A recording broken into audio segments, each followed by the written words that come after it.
Mansukhani. I am a teacher of Patanjali Yoga Sutras. I am based out of Kolkata, India. My dear friends, today we are going to discuss about the two states of awareness. Normally we feel that we only have one single state of awareness, but it is grossly wrong. The first state of awareness which we have is of the world outside.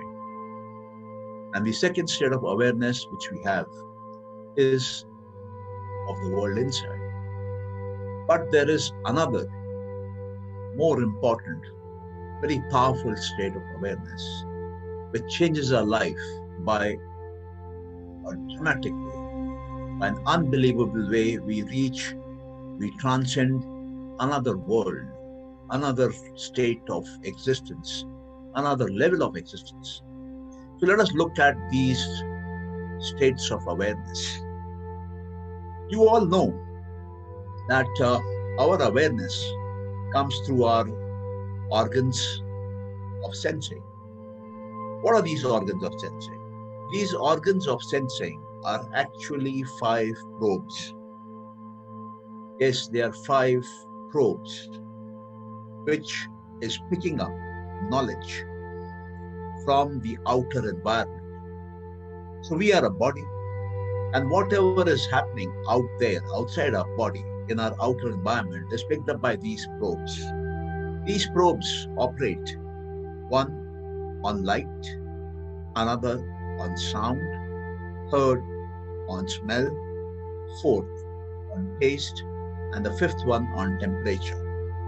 Now these 5 sensory inputs are inputs from this world of space and time.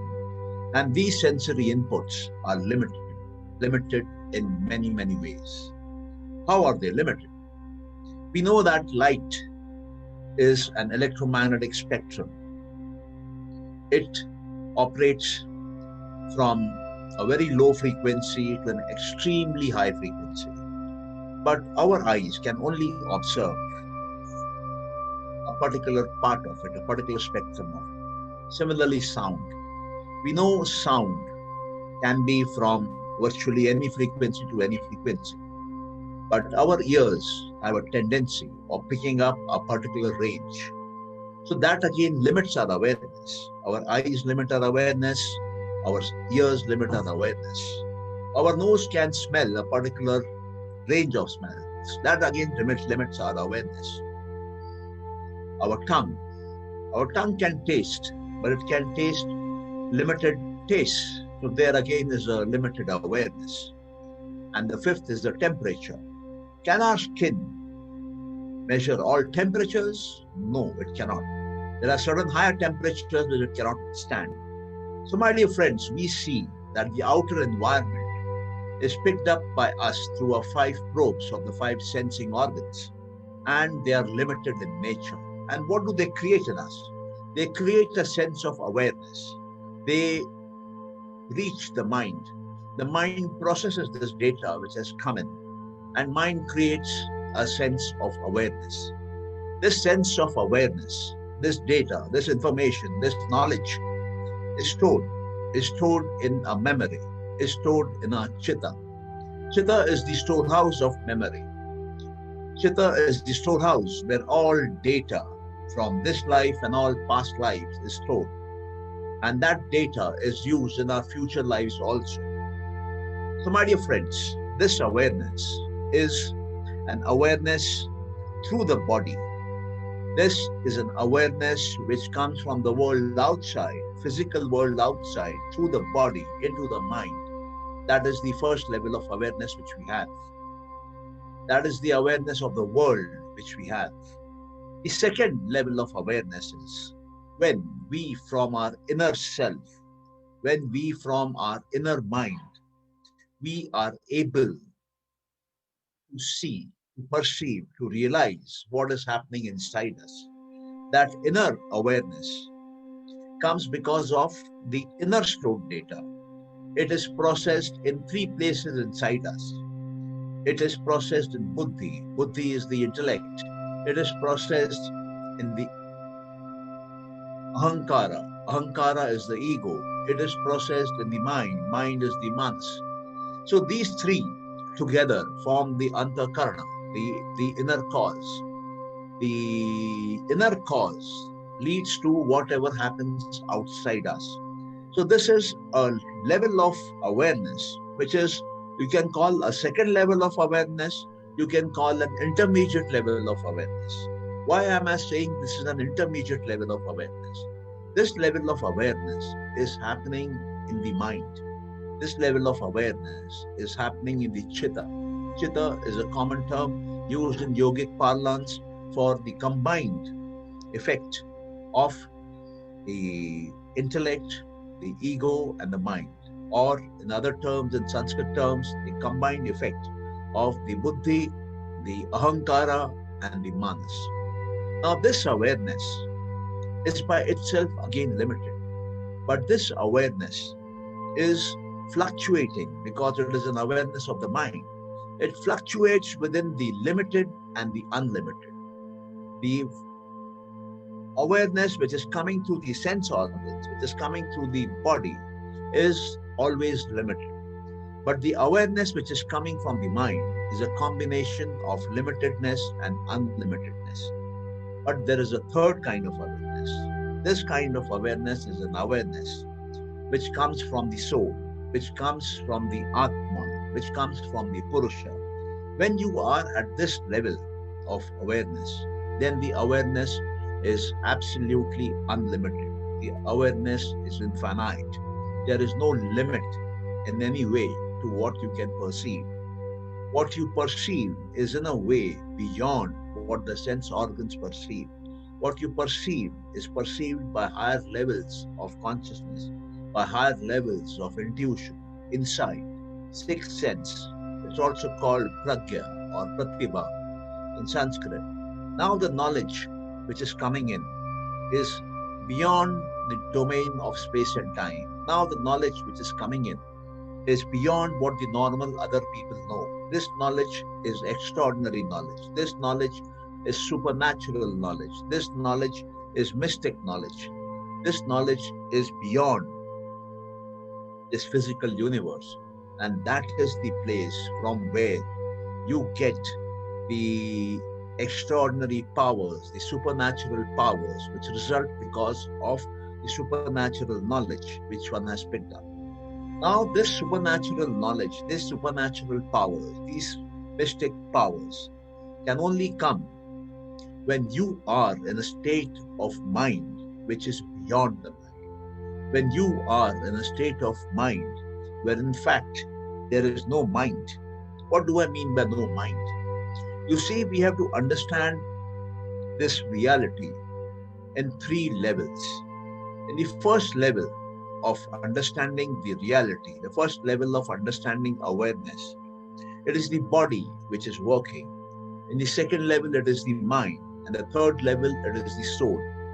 When it is the body working, we have conscious mind, which is connected to the sense organs, which is connected to the world outside, which is picking up signals, data, information, processing, and telling us the objective world, the world of reality outside. The second is the subconscious mind. The subconscious mind is the mind which is within us. The subconscious mind is the mind which is working completely inside us. It is based on data which has already been stored in there for a long, long time. It is a world where reflexes automatically happen, where action takes place in a split second. There is no calculation. There is an auto response. But when you're working the body and the awareness of the body, then the response is based on reasoning. The response is based on analysis. The response is based on calculation. But when you are operating from the subconscious mind, the reaction is spontaneous. Reaction is instantaneous. The body, the mind is programmed by the subconscious mind to react in a particular specific way. And this is what is the biggest plus point when you're operating from the mind awareness. But there is a third awareness. That third awareness is when you are operating from the cosmic mind, when you have crossed the conscious mind, and even the subconscious mind. Now, when you cross the conscious mind, then the person who is in this kind of an awareness is not aware of who he is, where he is, um, the time, the object he is thinking about, the name of that object, the knowledge, the gyan about that object. He simply forgets everything because all that is known to him about the present moment is in the conscious mind, and that disappears. The only thing which is left with him is the subconscious mind. This subconscious mind is running his body. His organs are running. His heart is pumping. His lungs are breathing. But apart from that, these involuntary functions, he is not aware. He is not aware of the world outside. He is only aware of what his organs know how to work, and they are working automatically. But if he is operating from the soul domain, from the Purusha domain, from the Atma domain, there magic is happening. He has reached a state of no mind. He has reached a state, when I say no mind, I mean no conscious mind. He has reached a state of only the subconscious mind, where the body is running in auto mode. And he is completely cut off from the world outside. He is completely cut off from the world of Panch Mahabhutas. He is completely cut off from the creation. He is completely cut off from the Brahman. He is completely cut off from the cosmos. And he is only aware of himself. He is only aware of his soul. He is only aware of his Atma. He is only aware about his Purusha. This state of self-awareness is called self-realization also. This state of self-awareness is called Atma Sakshatkar also. This state of self-awareness is the highest state in which a human being, in terms of awareness, can stay in and can operate from. When you are in this domain, then what do you experience? The first thing you experience in this state of awareness is infinite knowledge. All knowledge flows to you. There is nothing which is not known to you. You have absolute knowledge. You have knowledge of the whole cosmos.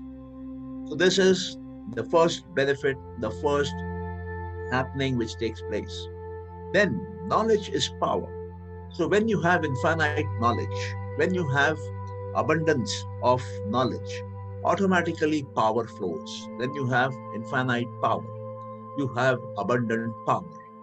You have omnipotence. So when you have abundant knowledge, you are experiencing omniscience. When you have abundant or complete power, you are experiencing omnipotence. And just because there is no mind, just because there is only the universe, there is only the universal mind, just because there is the cosmic mind.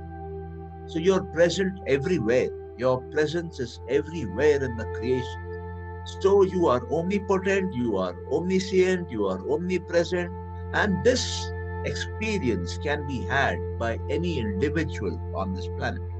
How can you have that experience?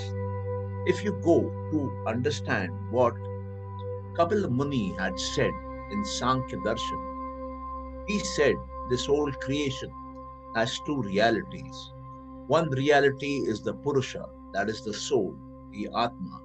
The other reality, permanent reality, is Prakriti, the ever-changing reality. So this ever-changing Prakriti manifests its first evolution, its first evolute. The first thing which comes out of Prakriti is the cosmic intelligence. The second thing which comes out of this Prakriti is the individual intelligence. It is called the Buddhi. From this Buddhi, you get the Ahankara. Ahankara means I am the doer. The doership, the ownership, the possessorship comes. And this possessor, this doer, starts creating infrastructure so that he can operate in the world outside. So he creates the mind, the manas. He creates the sense, the five senses of perception, the five Gyan Indriyas. He creates the five organs of, I would say, action. but they are called the senses of action, the five senses of action. And then he creates the Panch Mahabhut out of the Panch Tanmatras. So everything flows out of Prakriti, but step by step, you find the whole creation coming. And then you find you are in the driver's seat of this creation. All of us come through this evolution. All of us come through this creation. As a baby, when we are born with intelligence, we are born with a mind, we are born with an ego, we are born with the senses, we are born with the senses of action, we are born with the tanmatras, and we are born in a physical world of Prithvi, Jal, Agni, Vayu, and Akash. In this creation of Prithvi, Jal, Agni, Vayu, and Akash, what happens? You get engrossed. You are only seeing what is happening outside. What you are seeing outside is the first level of awareness, where you are seeing everything happening outside. You are unable to see who you truly are. You are the soul, you are the Purusha, you are the Atma. But just because there is so much action going on in the world outside, there is constant three states of gunas or Prakriti, which are called Rajas, Sattva, and Tamas. So what is Rajas, what is Sattva, and what is Tamas? Sattva and Tamas are opposites. So this whole creation out there is all about opposites. And Sattva is goodness, and Tamas is opposite of goodness. You can call it non-goodness. So this goodness and non-goodness, they constantly keep on shifting, they constantly keep on changing, they constantly keep on dancing. And this is what engrosses us. This is what we start seeing. The good and the bad, the left and the right, the top and the bottom. And then this world of duality, this world of opposites is where our awareness rests right from birth, right from the day we are born.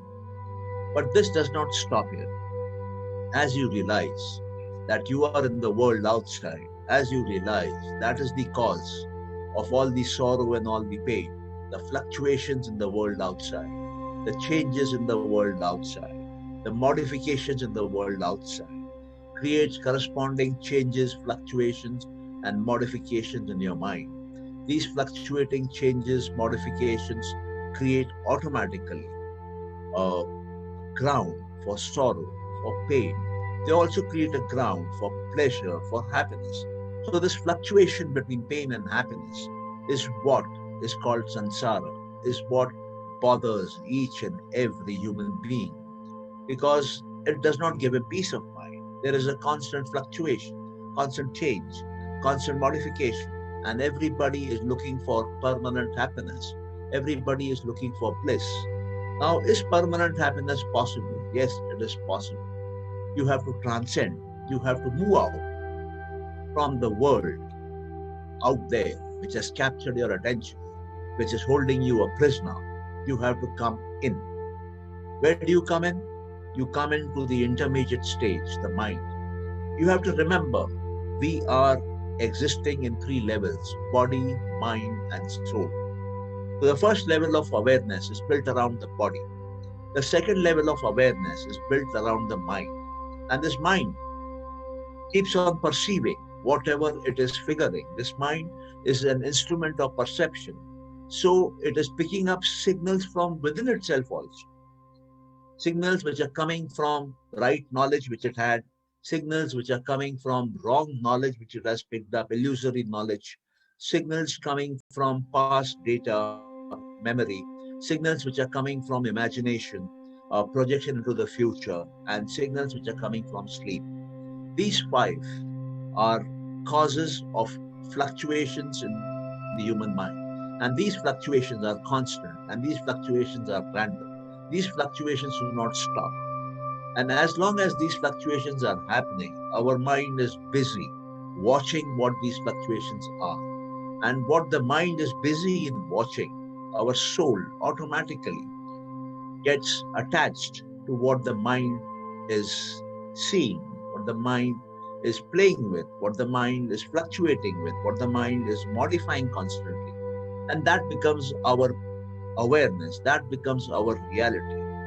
So the second reality, which is controlled by the mind, is something happening in the mind. The first reality was happening out of the objects outside and the senses, the five senses which we have, the five senses of perception, the five Gyanendriyas, they were influencing what we are aware of. At the second stage, second level, it is the mind which is creating our level of awareness, our quality of awareness, depending on what is happening in the mind, what is fluctuating, dancing, jumping in the mind.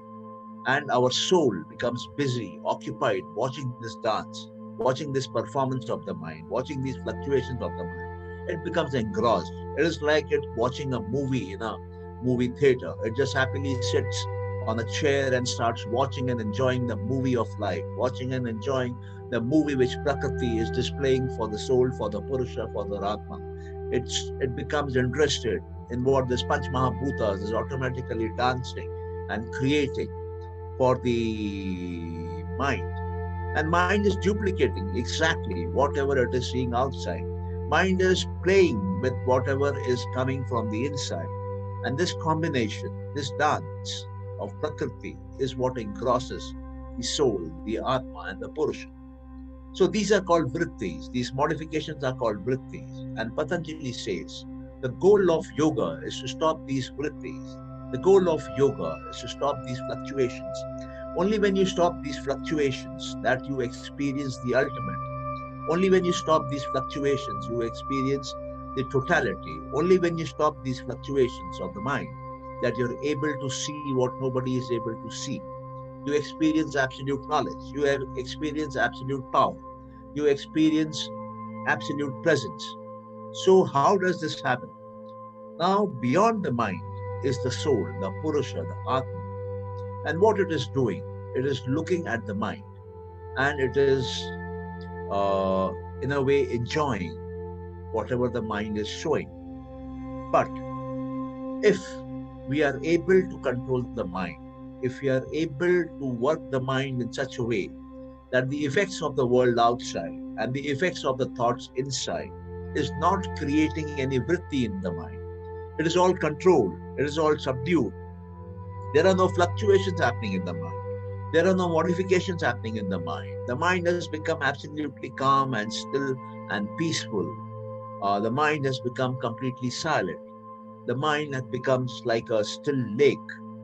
In that condition, when the mind is calm, still, composed, when the mind is still and silent, that is the state in which the highest awareness comes. That is the state in which the soul awareness comes. That is the state in which the Atma awareness comes. That is the state which is called the state of the Purusha. The state in which we say the soul is experiencing Swarupa. Swa is self, Rupa is one's own form. Now, since there is no dance happening, now since the Prakriti is not impacting the mind has become immune to the dance of the Prakriti outside, and the mind is not jerking, moving, shaking, fluctuating, modifying itself. The mind has become calm, composed, and silent. That is the time when the Purusha, when the soul, when the Atma gets interested in seeing itself. The soul then becomes busy in looking at itself because there is nothing else to see now. The dance has stopped. Prakriti is not impacting the mind any longer. The mind is constantly in a state of Nerodha. The vrittis are being Nerodha. Nerodha means to control, to stop. So when the vrittis, the fluctuations, the mind has stopped, when the state of the mind is not changing, does the mind exist? The mind virtually does not exist. And when the mind virtually does not exist, it is the soul which starts seeing itself in its true luminance, in its true power, in its true light. And you must remember the soul is infinite by definition. The soul is permanent by definition. The soul is eternal by definition. The soul is changeless by definition. So when we reach a state of awareness which is changeless, then we are able to see all the change happening around us, all the change being performed by Prakriti in a dispassionate manner as a witness. And once when you're able to see all that is which is happening around you as a witness in a state of observation, pure observation, then the world outside is not actually impacting you. You are free from its effects. So there is no sorrow happening and there is no happiness happening. There is no up and down happening in the mind. The mind is not affected by the bipolarity of the world. The mind becomes immune, stable, calm, composed, and then the soul gets operated, gets operational, gets a higher level of awareness. It comes into its own way of behaving. It realizes its own power. It goes into a state of self-realization. And this state of self-realization, self-power, Atma Sakshatkar, is what makes the infinite in us awake. This is what makes the absolute knowledge in us awake. This is what makes the absolute power in us awake. Now we are operating from the cosmic mind and beyond. Now we are operating not at the individual level, from the individual ego or from the individual intellect or from the individual mind.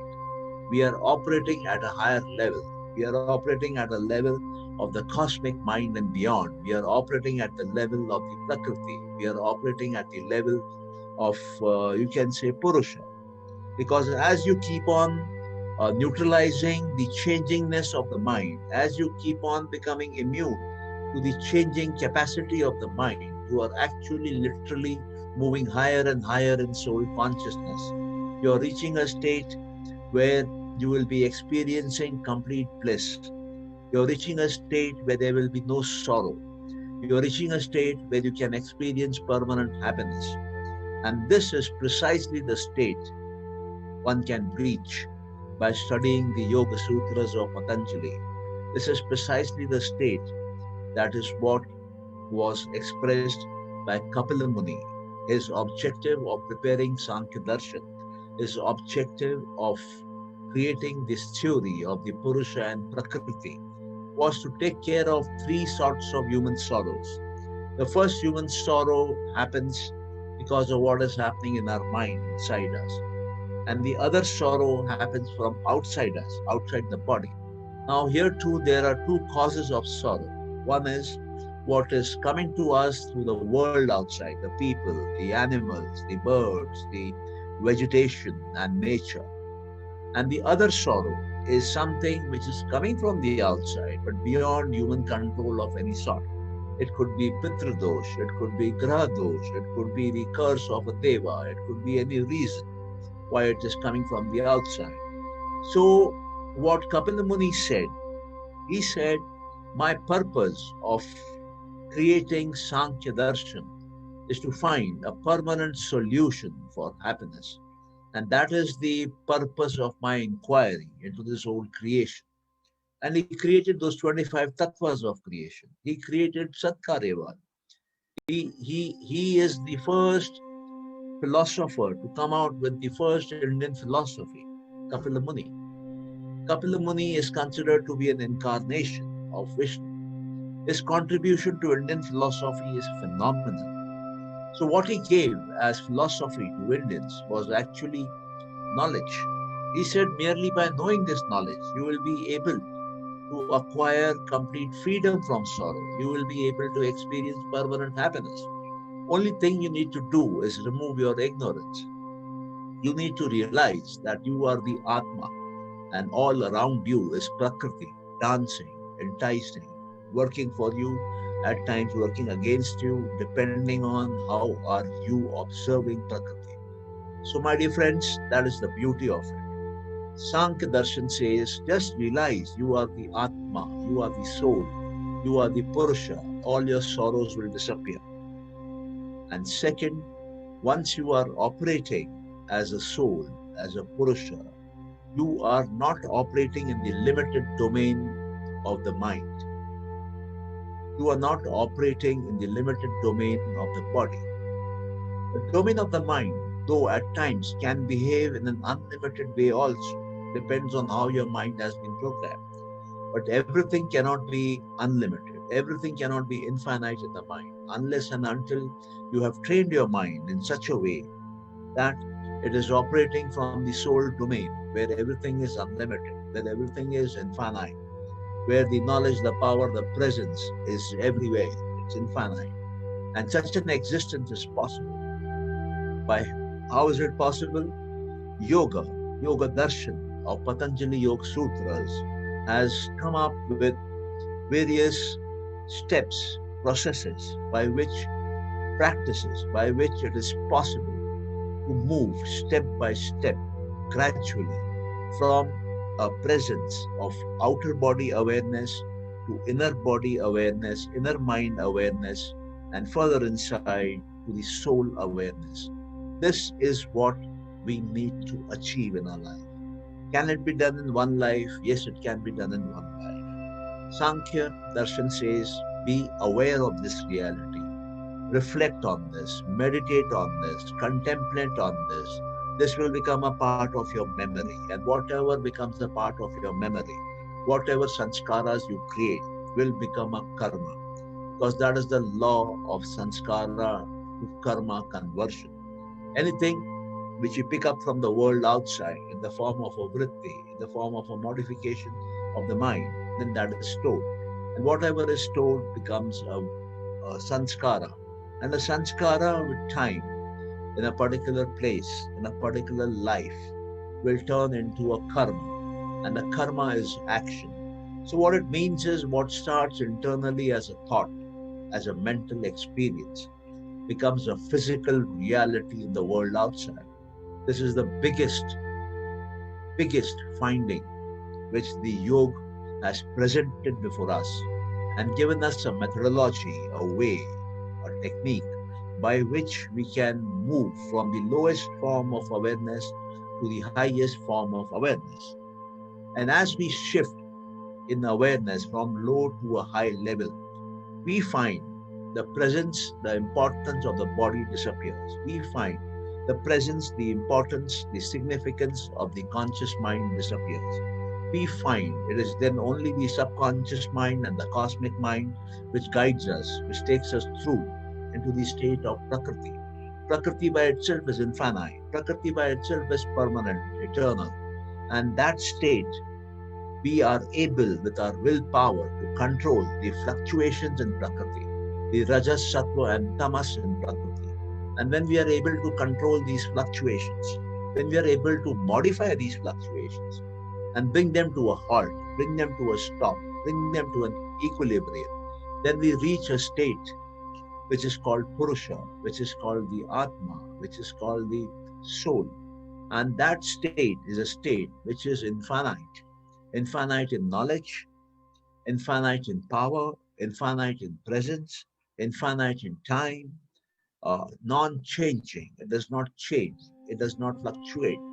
Since that becomes the non-changing substratum, that becomes the non-changing base from which you are seeing, from which you are operating, from which you are experiencing your level of reality. So anything which is changing all around can be seen, can be perceived. That is the beauty of operating from the infinite mind. And not only that, when you're operating from the infinite mind state, when you're operating from the soul state, the Purusha state, the Atma state, you are picking up knowledge which is divine. You are picking up knowledge which is knowledge straight from God. God is the source of all knowledge. God has been called Ishvara.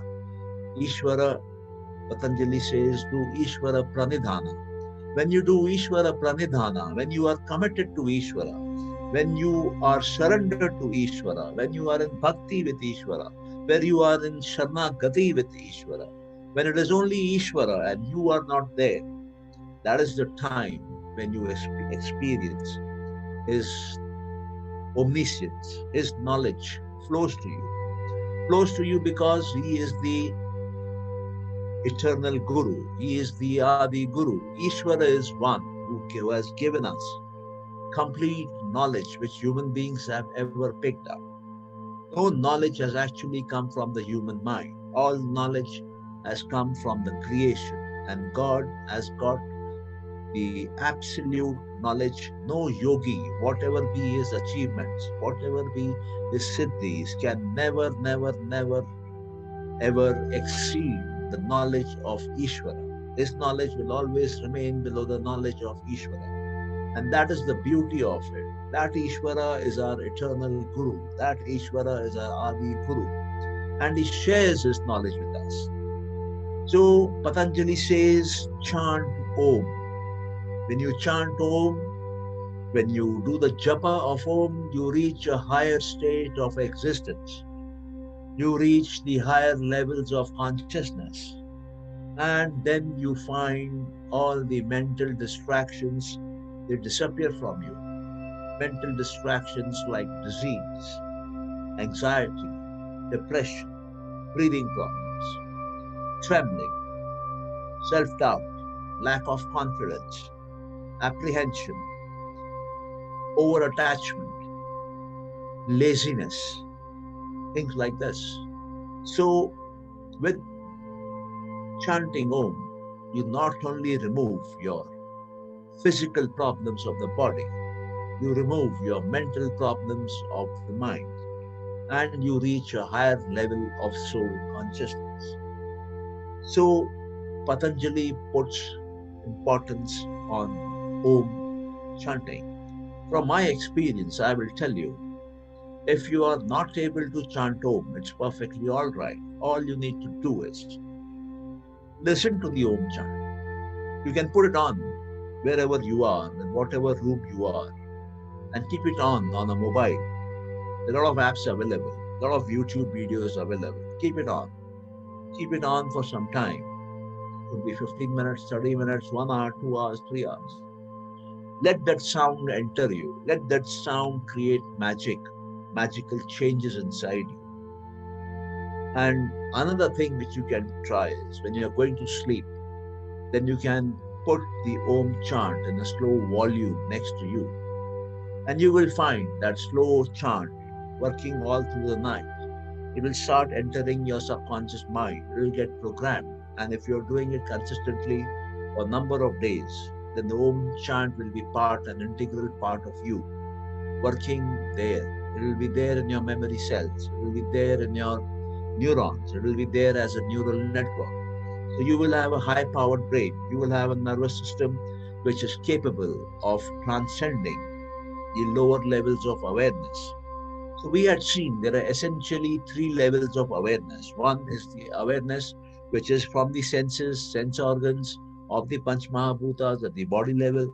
Second is at the mind level, which is just not picking up the senses input, but also the mental input, which is coming from different past recordings of right knowledge, wrong knowledge, memory, whatever you have imagined and whatever you have seen or heard or believed or experienced in sleep.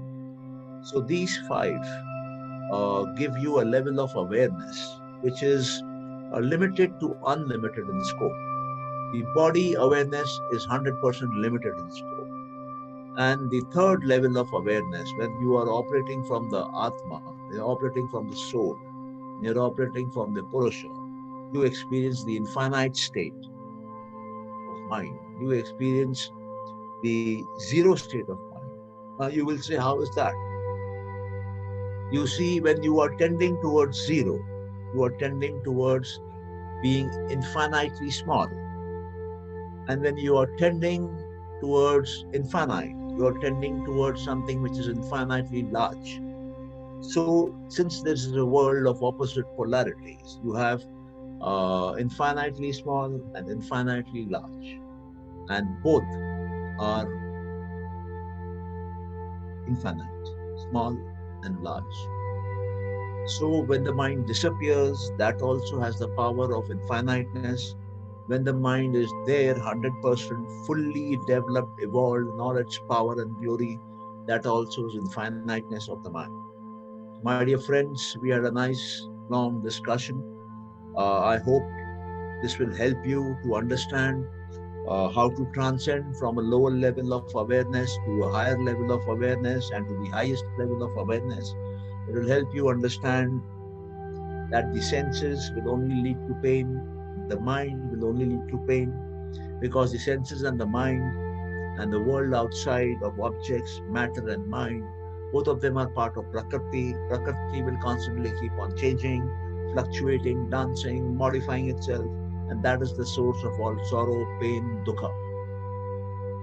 So when you are not operating from here, from this platform of awareness, but you're operating from a higher platform of awareness, when you're operating from the soul, you're operating from the Purusha, when you're operating from the Atma, that is when you experience the ultimate. And that is where yoga happens. So, my dear friends, thank you so much. God bless each one of you. May you get permanent happiness. May you teach your children how to be permanently happy. May you guide the members of our society, members of our country, and people of the world at large how to be permanently happy. Thanking you so much. God bless you. See you tomorrow. Thank you.